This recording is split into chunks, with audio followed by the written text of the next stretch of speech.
পানি সম্পদ প্রতিমন্ত্রী ফরহাদ হোসেন আজাদকে জড়িয়ে সামাজিক যোগাযোগ মাধ্যমে ছড়িয়ে পড়া একটি কথিত এআই বা ডিপ ফেক ভিডিওকে ভুয়া দাবি করে পঞ্চগড়ে বিক্ষোভ, মানববন্ধন ও সংবাদ সম্মেলন হয়েছে। বিভিন্ন ধর্মীয়, সামাজিক ও রাজনৈতিক সংগঠন দ্রুত তদন্ত এবং জড়িতদের শাস্তির দাবি জানিয়েছে।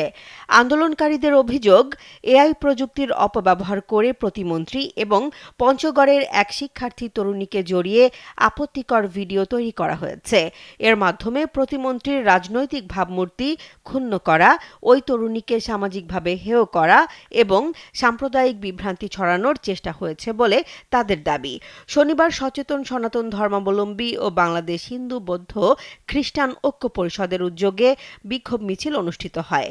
আলেম ওলামাদের ব্যানারে মানববন্ধন এবং জেলা বিএনপি ও সহযোগী সংগঠনগুলোর পক্ষ থেকেও আলাদা প্রতিবাদ কর্মসূচি পালন করা হয়। স্যান্ডেলিনা সো, রূপচর্চায় আভিজাত্য। এদিকে ভাইরাল ভিডিওতে নিজের ছবি ব্যবহার করা হয়েছে বলে অভিযোগ করে এক শিক্ষার্থী সংবাদ সম্মেলনে বলেন, ভিডিওর নারী তিনি নন। এআই প্রযুক্তির মাধ্যমে তার ছবি ব্যবহার করে তাকে হেয় করা হয়েছে। তিনি সুষ্ঠু তদন্ত ও সাইবার আইনে বিচার দাবি করেন। এ ঘটনাটি দেখিয়ে দিল এআই বা ডিপ ফেক প্রযুক্তির অপব্যবহার কতটা ভয়াবহ হতে পারে। তাই যাচাই ছাড়া সামাজিক যোগাযোগ মাধ্যমের কোনো ছবি বা ভিডিও বিশ্বাস বা শেয়ার না করার পরামর্শ দিচ্ছেন সংশ্লিষ্টরা।